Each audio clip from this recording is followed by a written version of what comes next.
All right, well, how's everybody doing tonight? Everybody having a good time? Excellent. Yeah. It's getting late. 3 days of shmoo. 3 days of shmoo. Anybody got con flu?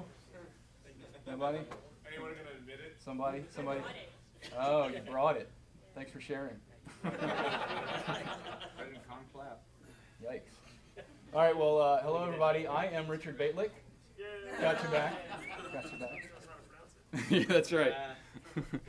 So, I am Doug Burks, and so this is my Who Am I page, but done in Packet Monkey command line kung fu. So I'm a Christian. I'm a husband and a father. I live in Augusta, Georgia. I've got a beautiful wife and two beautiful little princesses. And gravity still works. All right. So I'm a SANS GSE and community instructor. And I work for a little company called Mandiant. And oh, by the way, we're hiring.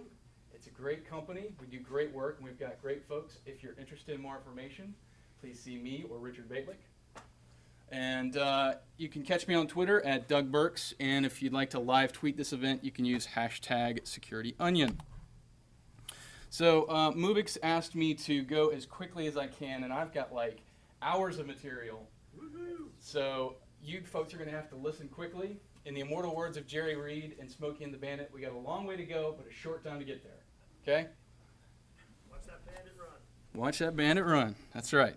Okay, so how many of you are responsible for defending a network? Okay, I'd say that's maybe about half. Excellent. Some people are lazy and just didn't raise their hands. Right. That happens too. So for those of you who aren't responsible for defending a network, you know, I know you have an internet connection at home, so do you want some visibility into your internet traffic to see what's going on? Anybody? Okay. So how many of you are red teamers and you're going to heckle me because I don't have exploits? Yeah. At least you're honest. So just keep the heckling to a low roar, okay? Just, no? Okay. All right, so we did have about half the people who are responsible for defending. So how many of you do have experience with some kind of IDS? Commercial, open source, just about everybody. Okay. So what's your pain points? How do you feel about, and I'm just talking about IDS itself. What are your pain points? Suck. What's that? All the parsers suck. All the parsers suck, okay. IDS is crap. I'm sorry? Signature-based IDS is crap. Signature-based IDS is crap, okay? So expound. So you've got a signature-based IDS alert. Where do you go? What if you never got the alert because I evaded your signature because your signatures were crap? This is true. This is true. Specific patch that It's a you new plug, signature. or the Or the specific patch you signature plug also in the can operating flash system disable certain I functionality. just go and go to my payload, and all of a sudden your packet capture doesn't do shit. Yep. So there's a lot of problems with IDS. The main point that I'm trying to get to here is that let's assume that you do have a valid IDS and a valid IDS signature, and it does alert. Well, so you've got 100,000 IDS alerts sitting there. What do you do if that's all you have? If you just have those alerts and nothing else? Well, you're kind of at a dead end, right? You have to jump from the alert to immediately getting on the machine to see if it's actually been compromised. So the point here is that the point that Richard Baitlick has been making for years and years and years now. What we really need is not just IDS alerts, but we need more context, right? We need multiple data types. So with network security monitoring, we're going to have alert data. That's network intrusion detection system alerts from either Snort or Suricata. We're going to have host intrusion detection system alerts. We're going to use OSEC for that. We're going to have session data. We use SANCP. So that's stuff, it's kind of like NetFlow if you're familiar with that. We're going to have transaction data. So in this case, we're going to have HTTP logs. We're going to be able to take all of these things to provide context so that we can actually have some aids in our analysis.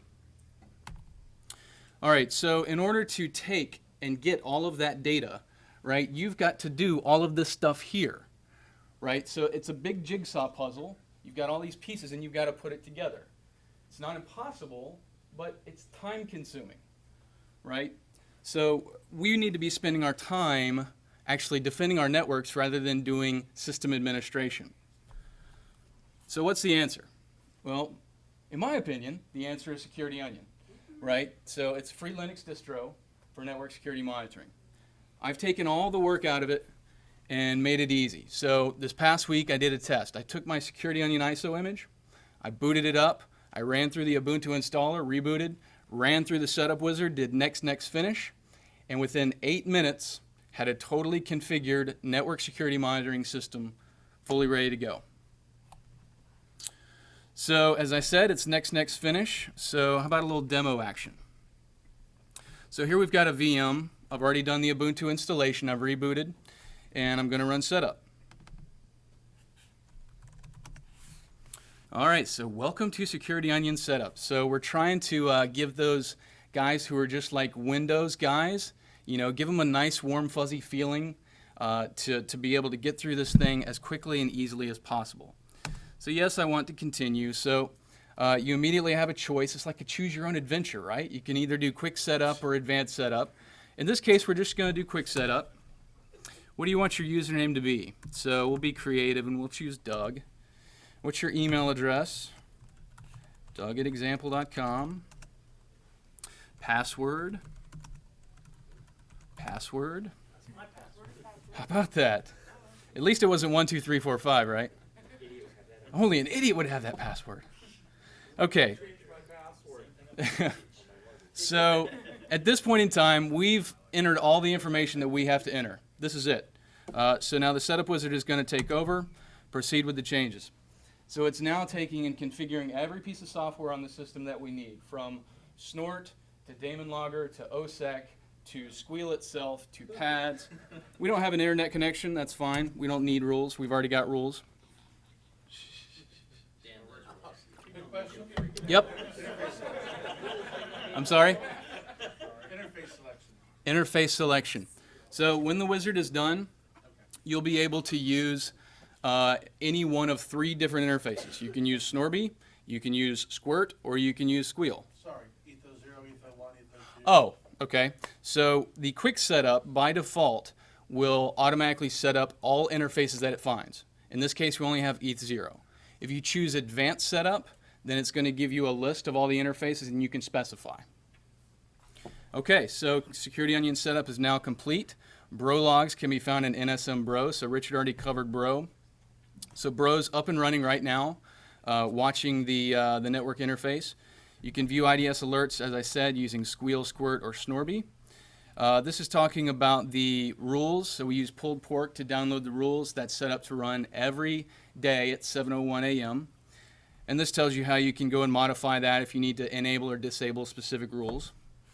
And just some other information for you to get started and to point you in the right direction. So we're done. Everything's up and running. So I can go over here and bring up a terminal just to show you the processes that are running.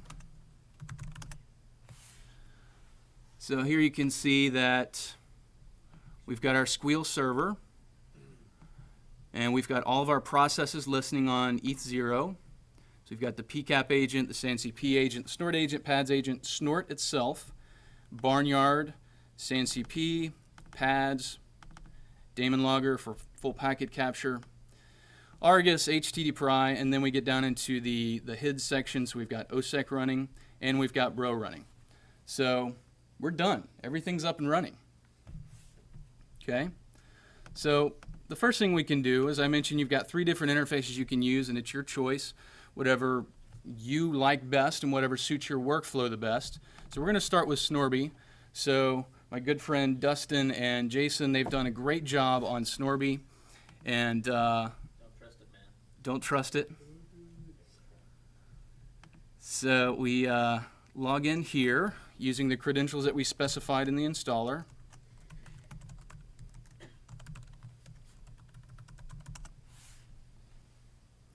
We've got a nice, beautiful dashboard. So Snorby, it's new, it's modern, it's sexy, it's Web 2.0, it's Ajax, it's Ruby on Rails, it's buzzword compliant, right?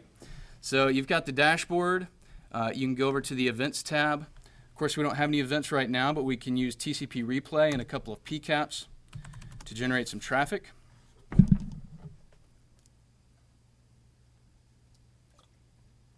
What rule sets do you pull? By default, we're using emerging threats.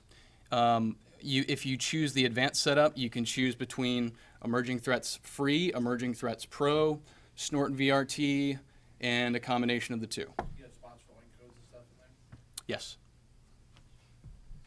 Okay, so we've processed our packets.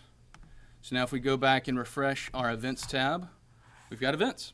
Okay, so we can go in and click on an alert, and we can scroll down and take a look at it. We can click on view rule to see the rule that actually generated the alert. So that's good stuff. Like I said, Snorby is very slick. I like it a lot. Dustin's going to be making some great additions to it, and we're going to be putting those additions into Security Onion and integrating with full packet capture. But for right now, we've just got the IDS alert data in Snorby. So for the next piece, let's go and take a look at Squirt. So Squirt is the web-based interface for the Squeal database.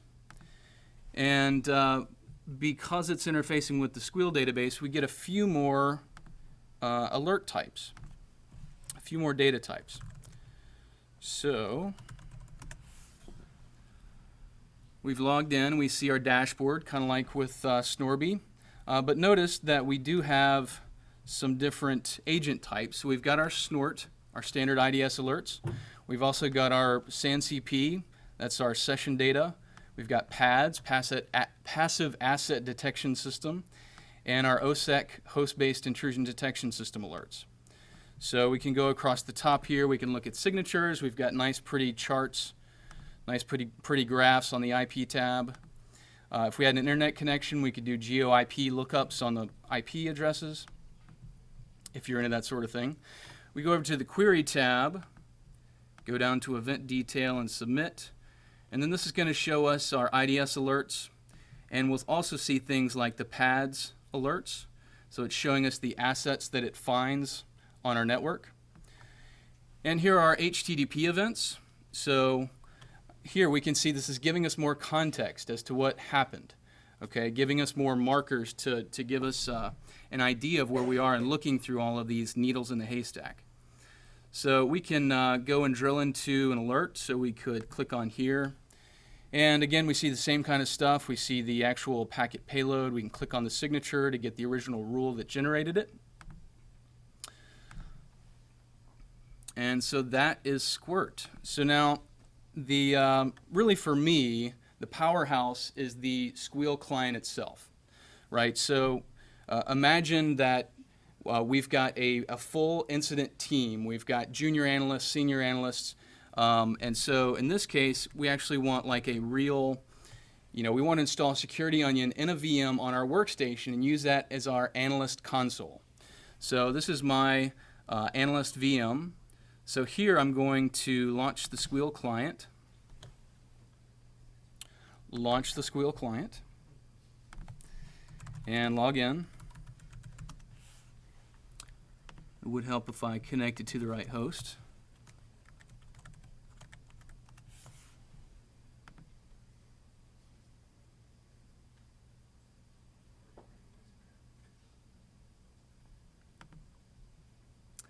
All right. There we go. So we select all and we start Squeal. And we can maximize this. And so here we see the same kind of alerts that we saw before. One difference that you'll notice though is that Squeal will do correlation. So instead of seeing 37 individual rows with this GPL FTP site exec attempt alert, it actually correlates them and just increments the count column. Okay, so we can do a show rule, see the original rule. We can show packet data and see that kind of stuff. But now here comes the cool stuff, right? So let's actually drill into the full packet capture. So if I right-click on the alert ID column, it's going to go to the full packet capture and it's going to pull back a full transcript of that entire session. Doug, are you capturing just the traffic associated with the alert, or are you capturing everything?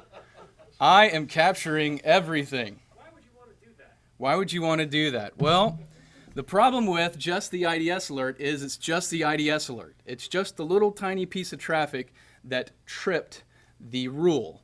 So we really want to see what happened before the IDS alert and after the IDS alert. So therefore, we need to have full packet capture. That was a great question, by the way. Audience plan. He's my boss. What can I do? What do we get if we act now? Yeah, right. How much would you pay? You'll get a free security ending DVD, right? That's right. That's right. Don't give away the secret ending. Okay, so here's our full packet capture. We can see in this case that there was an attacker who found our FTP server. And we see in this case that he sent a site exec buffer overflow attack. We can scroll down and see all of the data that he's sending.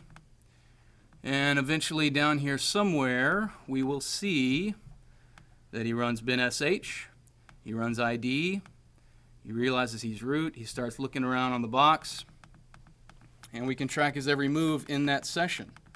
We can see it from start to finish. So think about it. In this case, we saw this IDS alert.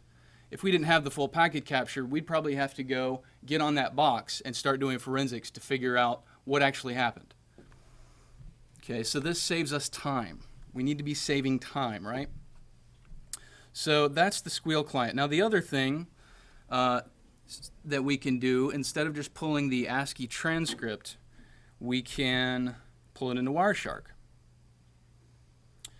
And it's going to take that PCAP and it pulls it down to my VM locally and then opens it up in Wireshark so I can do whatever I want to in Wireshark.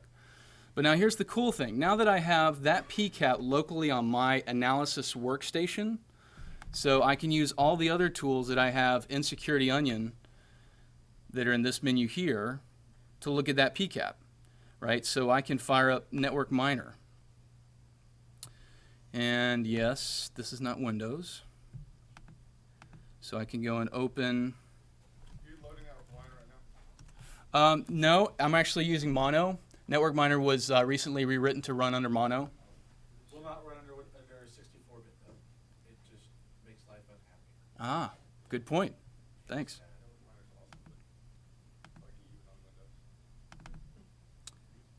I got it working on my Windows 64-bit. Under Windows 64-bit. Yeah, which one you talking about? CentOS 64-bit. Oh, don't run Linux a Windows 64-bit. 64-bit binary on a Linux module. Mono, it's supposed to be compatible. It's supposed to be. Program it should work under That's Mono. like but Russian roulette, man. I blew myself up. Okay, so here we can see we opened up the PCAP in Network Miner, and we can use all the wonderful analysis features in Network Miner. So we could use any of these tools that we've got built into the distro to start analyzing that PCAP 12 ways to Sunday, right? So let's see. So that was our next finish for NSM. We talked about Snorby, Squirt, running it on the workstation itself. Talked about the Squeal client, pivoting to full transcript. PCAP tools, we got them, whole bunch of them. I tried to get just about every lib PCAP tool out there. Yes, sir. Yes, sir. Does the latest version have the updated version of Bro that Richard went over earlier? Absolutely. Bro 2.0 final is in the latest version of Security Onion. Another plant. Your fruit basket is in the mail. I'm not an official plan. Non-official plan. Okay.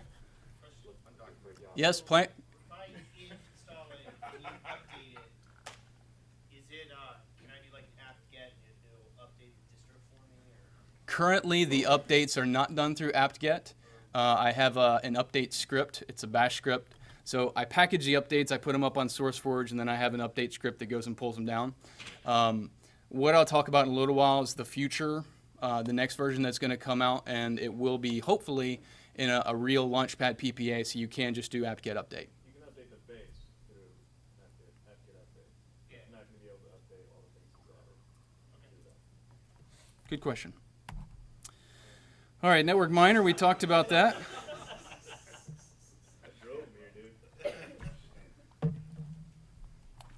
All right, HTTP logs, we talked about those.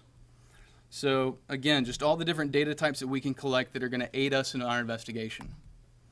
Multiple squeal sensors, so we set up one, right? So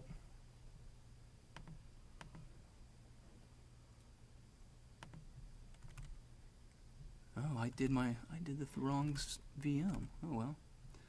So that's fine.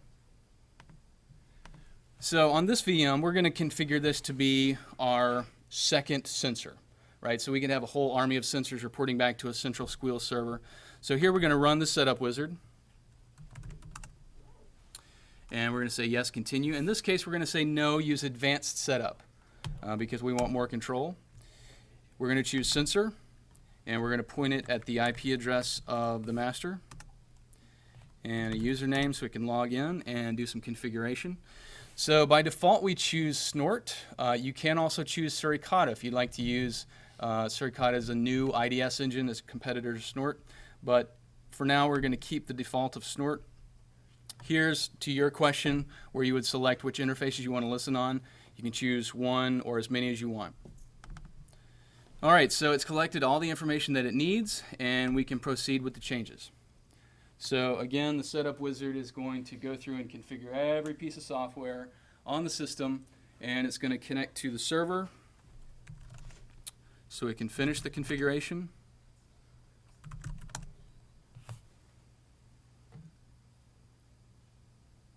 So you run each interface as a multiple stored instance and its own barnyard instance and its own typical instances. Absolutely. All right, so the configuration is done. It's starting the services now.